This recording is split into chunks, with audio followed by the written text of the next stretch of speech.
You're listening to the No Labels, No Limits podcast with best-selling author Sarah Box, where you get the inside scoop on the steps action takers and decision makers take to align their purpose to their principles and achieve their goals in business and life. We focus on the mantra, no labels, no limits, no excuses. And now, without further ado, please welcome your commanding coach with plenty of chutzpah and heart, Sarah Box. Hey there, everybody. This is Sarah, your host of the No Labels, No Limits podcast, and I want to welcome you for another episode with a great guest. This week, we are joined by Simon Bailey. Now, some of you may already know who Simon is with the number of listeners and followers he has. I'm guessing that many of you do, but let me just tell you a little bit more about Simon. He is a celebrated keynote speaker and the author of Ignite the Power of Women in Your Life, a Guide for Men. Intriguing title. We'll talk about that. But as a worldwide keynote speaker, former Disney leader, 7-time best-selling author and executive coach and consultant to more than 2,100 companies in over 50 countries, Simon says his purpose is to spark listeners to lead countries, companies, and communities differently.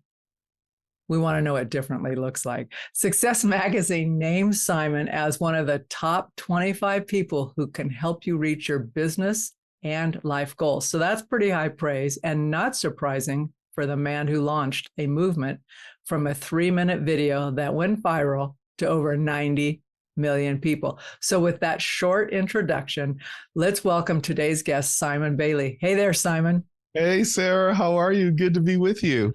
I'm glad to have you on the show. Now, Simon and I, for the listeners, Simon and I actually started this process of getting him interviewed back in May. Like, okay, let's do this. And there were a number of things that happened, like, oh, got to reschedule, then my schedule. So I am happy that this is finally coming to fruition and I get to have you on the podcast because I know our guests are going to love you, Simon. Well, I'm so happy to be here. So I want to ask you a question that I sometimes feel inspired to ask guests before we go live. And you actually had an answer for me. And that was if when you woke up this morning, there was something particularly heavy on your heart, something that you wanted to speak about. And you actually said, yes, there was. So let's start there. Share with our listeners what that was and your experience. This morning, I woke up with a thought of how do we hug people with our words and bring more kindness to the planet? And as fate would have it, a friend of mine invited me to attend the Global Exchange Conference, which focuses on addiction, recovery, mental health, and wellness. And the opening speaker was Marianne Williamson. Whoa. And there I am, front and center. And this amazing human being just started sharing. She's 70 years of age, doesn't look a day over 55. And she just started sharing her heart. And she said, folks, right now, we have to show up better for the planet, for each other, not just for ourselves. And Sarah, when she said it, it just like, it was so serendipitous because I was like, that's what I was thinking this morning. Now, think about that for just a second longer. You woke up thinking about that, then you heard it repeated, and it resonated much deeper, I would say deeper into your soul or your being, right? Mm-hmm. So what happened in the room when that was going on? Did you think like it was just you getting that, or did other people kind of have that aha moment as well? There was about 1,000 people there. There was such a hush in the room as people were sitting on the edge of their seats because she was speaking truth. There's one thing to hear a fact, a story, a point. She was speaking from a deeper place, a deeper spiritual place as to what's happening on the planet. So let me just digress for a second. There was a recent op-ed piece in the New York Times written by David Brooks, and it's called The Rising Tide of Emotional Sadness That's on the Planet. And at the end of the article, he said the emotional well-being globally is being shattered right now, globally. And so when Marianne began to talk about how we have to move from me to we, move more into a selfless space and be more open to humanity Everybody was literally bug-eyed, like, tell me more. What can we do? As she was literally channeling might be a bit of a stretch, but as she was infusing us with the possibility to show up to be a more caring human being. What were some of the suggestions she had? Like when people were saying, how do you do that? Did she offer up some simple ways that people could do that if they're not already doing it? She did. One of the things she said is the ability just to turn and look at a person and say, how are you doing? Make eye contact, connect, being so self-aware that you are not just focused on you, but you're making it about the other person. And, after she finished, I found myself, I went to the exhibit hall because I wanted to just see what books she had available. And I found myself taking a moment just to, if a person was like 5 feet away, making eye contact, saying, good morning, smiling. I don't know who that person was. And guess what? That person said good morning and smiled back. And what I realized, Sarah, in that moment, for whatever it was worth, it became healing presence for them and for me, because we took the time to notice each other and not just go about our busy way as if we got so much going on and we don't see anybody else around us. Aren't we so important? Yeah. We got a lot going on. We got our cell phones. We are so busy. Sometimes I have to pick on myself. Like I'm thinking, well, aren't you your bad self? It's like, come on, Sarah, just relax. Yeah. So that was one of the other things. Notice people. I think another thing, Sarah, we can think about is if you're walking into a store and there's a door that you're opening, what would it be like to let the person that's coming in behind you hold the door for them? If you're at a restaurant, what would it be like to tell your server, what other table do you have? I want to pay for their meal, but don't tell them that I'm doing it. And it's this whole way of just, giving something without expecting anything in return. Because it's healthy and it does something for us. It's powerful. Have you done that, Simon? Have you actually just done that? I'm the anonymous person who just paid for your breakfast, lunch, or dinner kind of thing? Okay, so this is the great reveal. And this is not to get any points with any listeners at all. Oh, you can have points for being a nice guy. You get a point for showing up every day. As Joel, one of my dear friends would say, I'm a mensch. I do it all the time. I cannot help myself. I do it all the time. And you know why I do it? Because it's not so much about helping someone else. It's that feeling that I did a good deed and I'm paying it forward for the generations that are coming after me, that they will reap the good that we've put out in the world. So yeah, I do it and it feels great. Oh, I love it. Well, and the thing is, you never know what has just happened in that person's life, right? They could look like they don't even need you to do that for them. And yet their heart could be breaking, right? Yes. And then they just go, wow, someone saw me and wrapped their arms figuratively around me. Mm-hmm. That's powerful. Take it a step further. And here's the thing, Sarah, love and respect have no color. And in a world that's polarized because of ethnicity and obviously diversity, equity, inclusion is a big conversation that many organizations and individuals are starting to get. What would it be like if there's a person who doesn't look like our ethnicity, or they are not disabled, they're differently enabled? And what if we took the time to create just a belonging moment with a hello, how are you? And if time permits, hey, what's your story? Tell me about you. That would heal the planet. Just one person saying, tell me about you. When I'm in an Uber or Lyft, I talk to them like, what's your story? I'm just curious, right? And I may never see that person again, but I learned about another human being and I took the spotlight off of myself and burying my head in my phone to just notice someone. That goes a long way. Black people, I don't speak for all Black people. Let me just be really clear about that, because everybody that looks like you does not think for you or speak for you. Oh, heavens. Yeah. But for so long, many Black Americans have felt invisible, not seen. And this ability to say, you know what, I'm going to give away what I really want by seeing someone else in hope somewhere somebody will see me, right? That becomes healing presence for everyone. Well, and just that simple act of doing that, right? So this is one of the things that I found in my life when you're talking about talking in your Ubers or Lyfts. I'm often someone say, quit interrogating people you don't know. I'm thinking, I'm not interrogating them. I'm truly interested, But haven't you found like you've just had some like, oh, that's an amazing story, and you never would have known that had you not asked.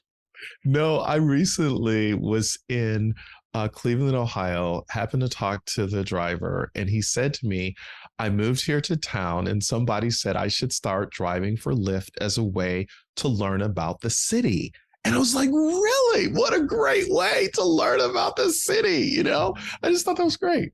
Yeah. Well, before we go on to your book, because I do want to talk about that, I want to tell you, I did get some great advice from a taxi driver in Boston on a freezing cold night when a colleague and I were getting from the airport to our hotel, which we thought we'd never get to. But we were asking him about himself and how long he'd been married, because he had pictures of his kids and his grandkids. And I don't know which one of us asked, but it was like, well, what piece of advice would you have like for the longevity? And he goes, oh, it's the garbage can. What? And I'm thinking like, take it out. What's the deal here? And so it's like, okay, what's that mean? He goes, okay, here's the deal with the garbage can. You can keep tramping stuff down, putting the lid back on, keep compacting it. But pretty soon you're going to reach the top of the can, no matter how big it is. He goes, so it's always better in life to keep the lid off and to keep the trash out.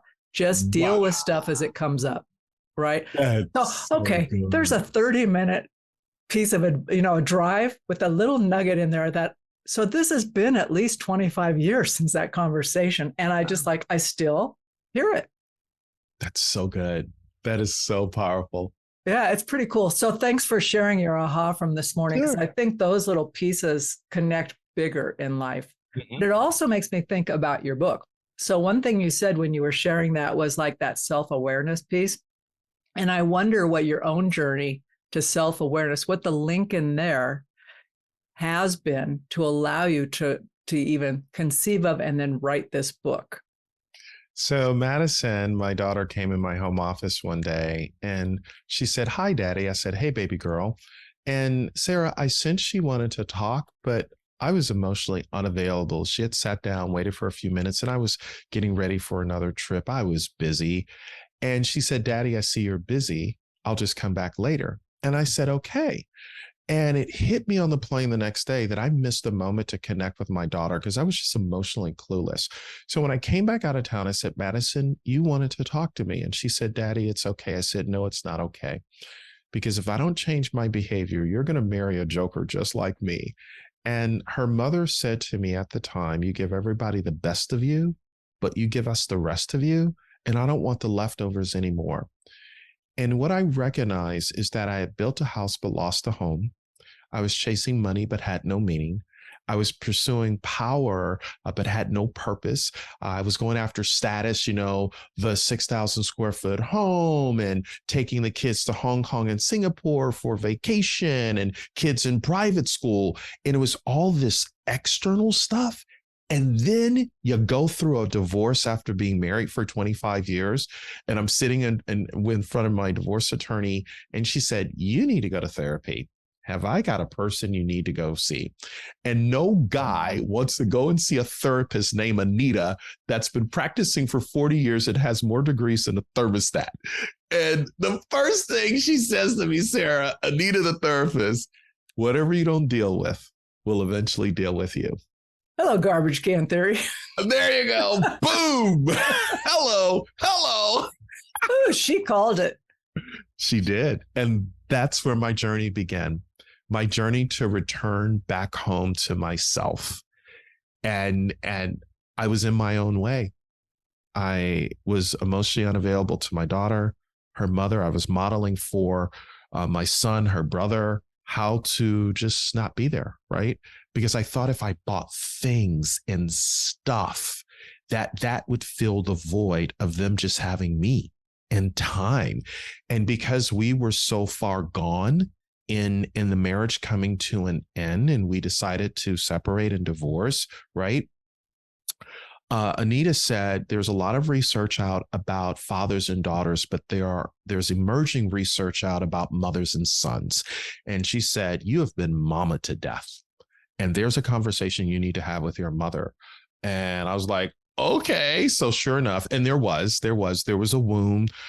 Something happened at 8 years of age. And I called my mom, and my mom said, I've been waiting 35 years to have this conversation. And finally, Mom and I talk. And that's where I began the healing journey. The scales fell off my eyes. I took the mask off.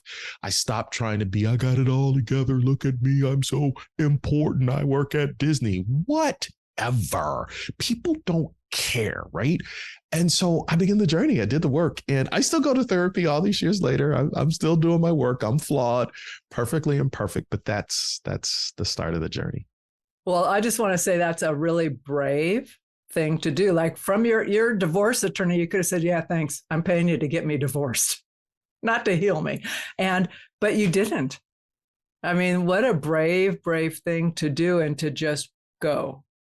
So, and I know it's not that simple. I'm not minimizing it at all, but what a great gift to yourself, and then to everybody else in your life around you, Simon. So, wow. I'm glad I did it. Yeah, I swear by therapy. I encourage everyone listening, if you don't seek professional help, is it time? Is it time? Just a question. It's a good question. And it's not a one and done kind of thing. No, not at all. For me, it was twice a month, 1 to 2 hours a month, just, pouring my entire life out. But one of the things I realized for the work I do, I would never be able to show up because there was a hole, HOLE, in my soul. And to show up to do the work that I do with my house jacked up because I was broken within, right? And I needed to come to a place of wholeness, WHOLE, and really continue the journey. So, yeah. Okay, I just got to pause for a moment, because that's really powerful. It's always tempting to want to get from here to there without actually getting from here to there. Can't we just like supersonic fly there? Skip over all the middle ground? No can do. No can do. Gotta go through. The song says, I can't go for that. Oh, so true. Okay, so let me ask, I'm going to switch directions here, but I'm giving you a heads up on it. But what led you to declare this time in our history the age of the woman? Look at all the research. 92% of the vacation plans decided by women. 62% of the car purchases made by women. 75 to 80% of the healthcare decisions made by women. All of the research says that when women are leading or co-leading a company, the company percentage-wise is more profitable. It's not taking anything away from men. So why is this the age of the woman? We need the female energy on the planet right now to heal, to ensure that everybody is sitting at the table. How do we give a hand up and not a hand out? Listen, the days of saying that women need to take second place and not be paid equal, put a fork in it, that dog will not hunt, those days are gone.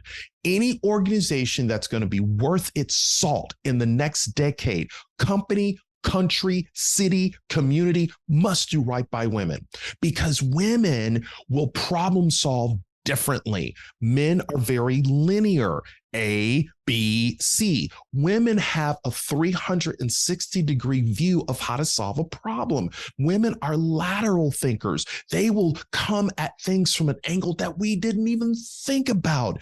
The other thing is, men, we want the data. Where is the analytics? Show me the numbers. And I think that's really important.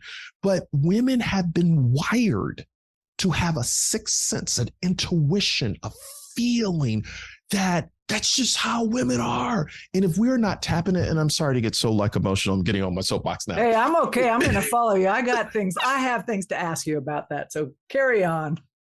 Let me just say this.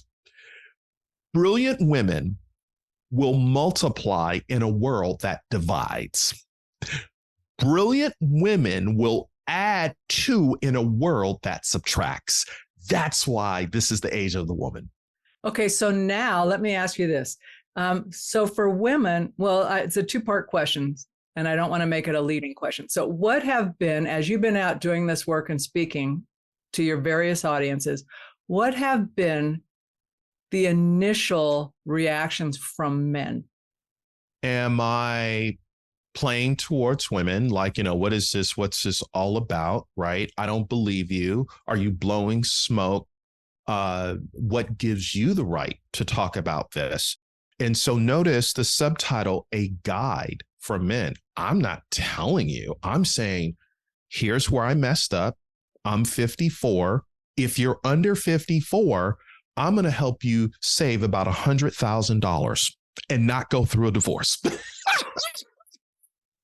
So after I kind of break it down, to guys and say, listen, this is just truth. That's the first thing. The second thing is men right now are under siege. If you look at all the young men, high suicide rate amongst men. There are more women in college than men. So men feel as if they're being elbowed out and kicked to the curb. So they're like, why are you coming alongside to say, ignite the power of women in your life, a guide for men? Because here's what I know to be true.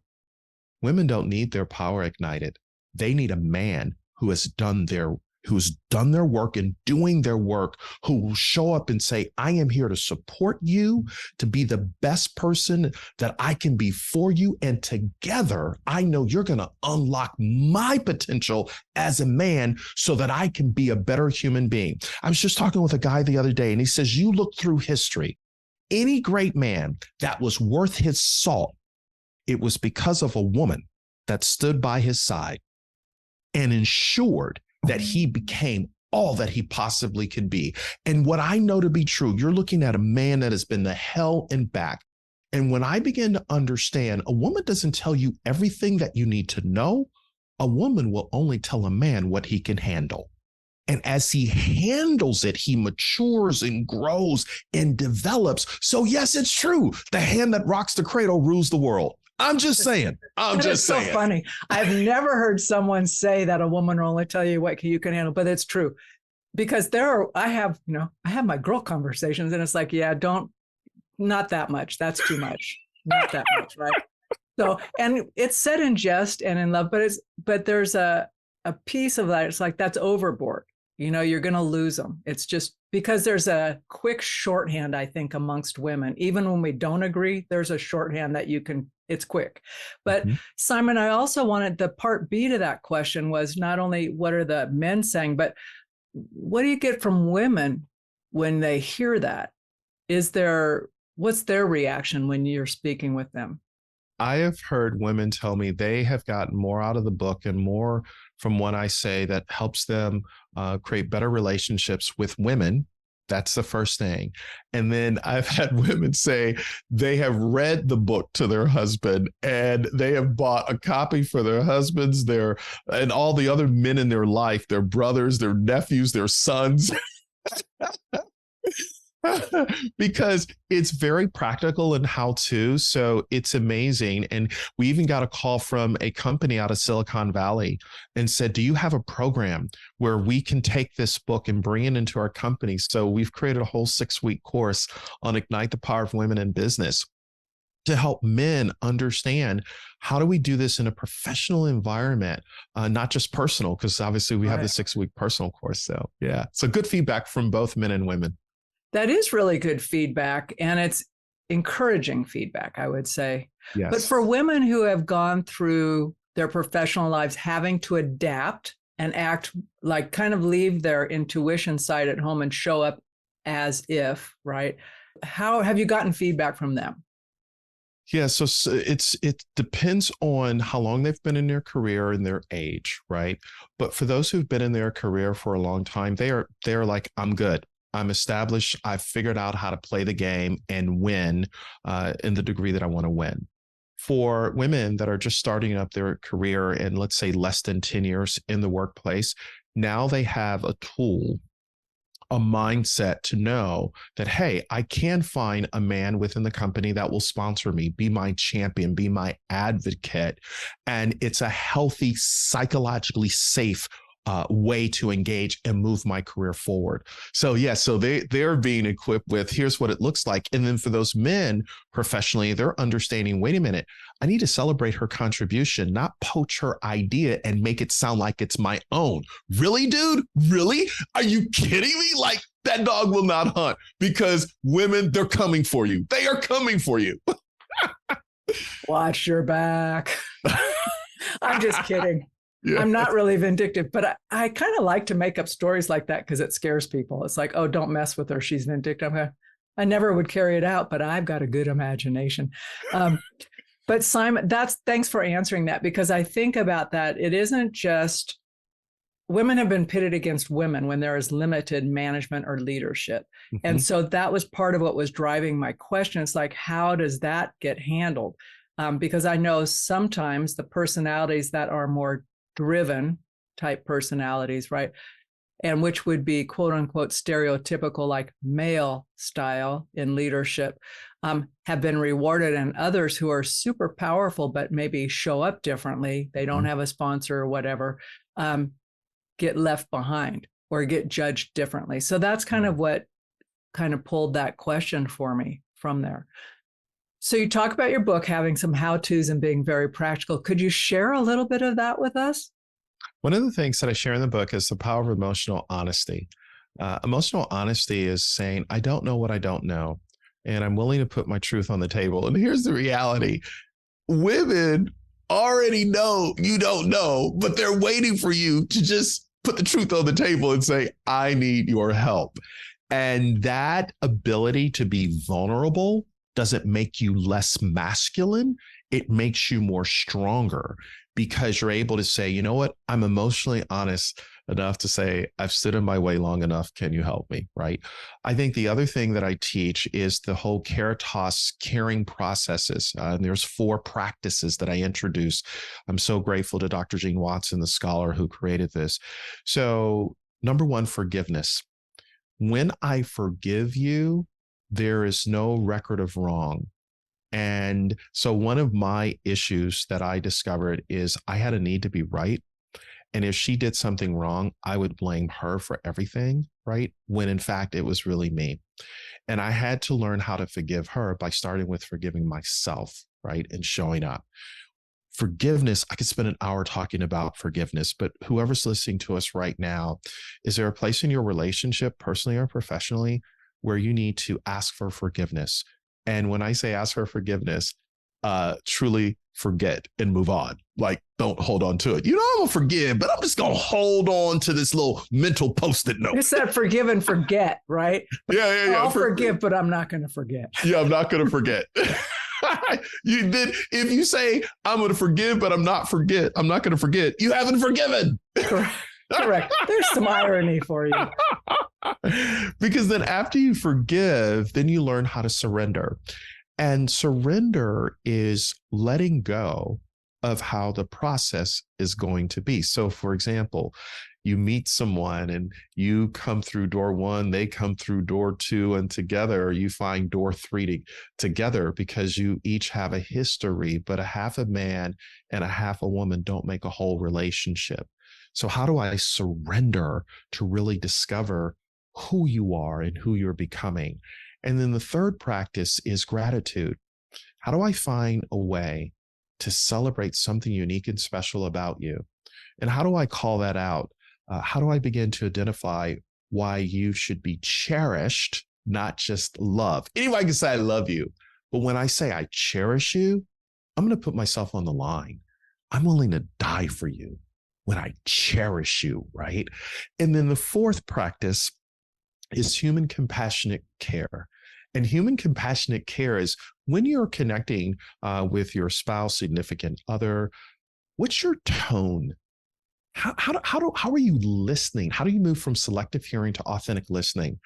By saying to her, here's what I heard you say. Is this what you meant? Let's double click on that. Let's drop a pin. I think I may have missed something, right? And it's that deeper conversation where a woman really knows that you are dancing to the beat of her music, because sometimes she wants Andre Bocelli, but you're doing chopsticks and it's not working, right? Well, that's a great comparison. So it's coming back to just saying, I'm willing to do the work and really get you at the core.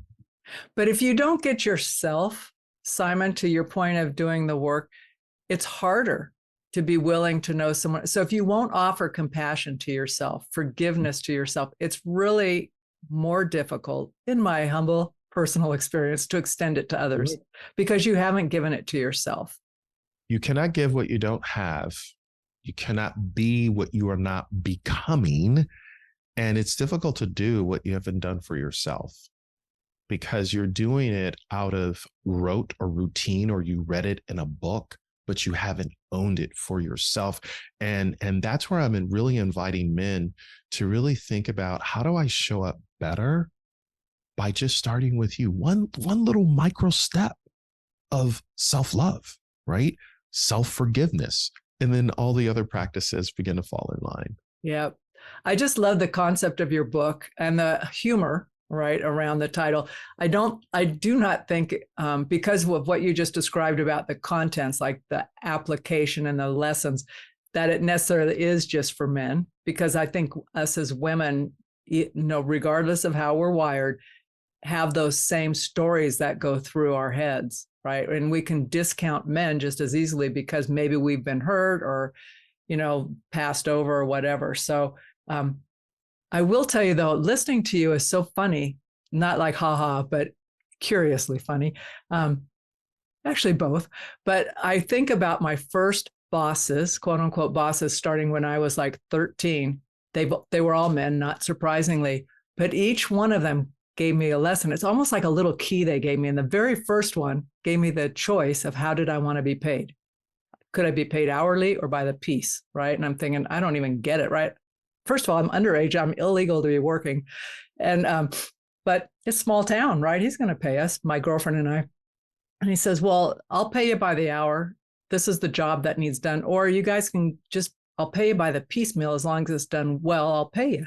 Well, it took me one day to figure out I'd make more money if we did it piecemeal, did it right, and got the hell out, right? Then we could go play, do whatever we were going to do. But that one lesson of being given agency over how I showed up at work has affected my entire life going forward because of one man who championed me, right? He didn't know it, but he did. And I've had other male bosses. So that's when that shifted. And then it was the place where I'm thinking, wait, this isn't right. There's other ways of leading and being with people than this narrow thing where people are pigeonholed, labeled, and put in boxes. So that's what I love about your approach of understanding and seeing the Bocelli or the chopsticks, all of that is so powerful on healing us together. Mm-hmm. So as we kind of wrap up here, I want to ask you a question. There's a lot of people who are going to be listening to this, and we're coming up on the holiday season. So I want you to offer encouragement to people to buy this, and not just because I want to promote the book, but because I do think it promotes world kindness and understanding and unity when we start to think like this about each other. So talk for a couple of minutes about why someone should buy and give this book over the next couple months of holiday opportunities and where they should buy it. So if you want to be hugged with words, you want this book. If there's someone that means anything to you in life and you want to hug them with words, then this is why you want to Ignite the Power of Women in Your Life, a guide for men. It took me 3 years to write the book, and I was only able to finish it after my wife, Jody, encouraged me to complete it. She said, babe, there are people who really, really need this book. And so something that we have not really publicly said, we have decided that a significant amount of the proceeds for every person that buys the book goes to Global Servants, which is a nonprofit organization that is educating young girls in Thailand in Africa to ensure that they are not human trafficked. And we're just all about that. So you get a chance to make a bigger difference in the lives of others. So if you want to join this movement that I'm starting, that's right, movement, Ignite the Power of Women.com. And when you buy the book, there's also a free 1-year impact plan, because we really believe in how do you operationalize this to your life, not just read a book and put it down, but how do you make it part of your journey? So ignitethepowerofwomen.com. Ooh, I love it. And I just got chills when you said that. So that's always a good sign, when you get the old chills going. Simon, you are just a treasure. And I'm glad that we didn't give up on trying to figure out how to connect for the podcast. And with that, podcast listeners, I'm going to say goodbye until next week. And I do encourage you, we'll have all of the links in the show notes for you. So don't worry about how you're going to find this out. Just click on the show notes, go to Simon's links, get the book. I'm going to be getting the book. There's a few people I'm going to share it with. But I'm actually interested in the impact guide as well. And I love that you're doing this work, in China and Southeast area. So that's brilliant. Okay, Simon, I give you the final word and we're saying goodbye. I love you. I believe in you. And there's not a darn thing you can do about it. You've been listening to the No Labels, No Limits podcast with best-selling author, change agent, and strategic vision coach, Sarah Box. You can grab the show notes and find out how to work with Sarah at sarahbox.com/No Labels, No Limits podcast. We'd love this podcast to reach as many people as possible. So please remember to rate, leave a 5-star review, and share the podcast with someone you think would get value from this conversation. Until next time, keep taking those daily action steps to align your purpose to your principles and achieve your goals in business and life.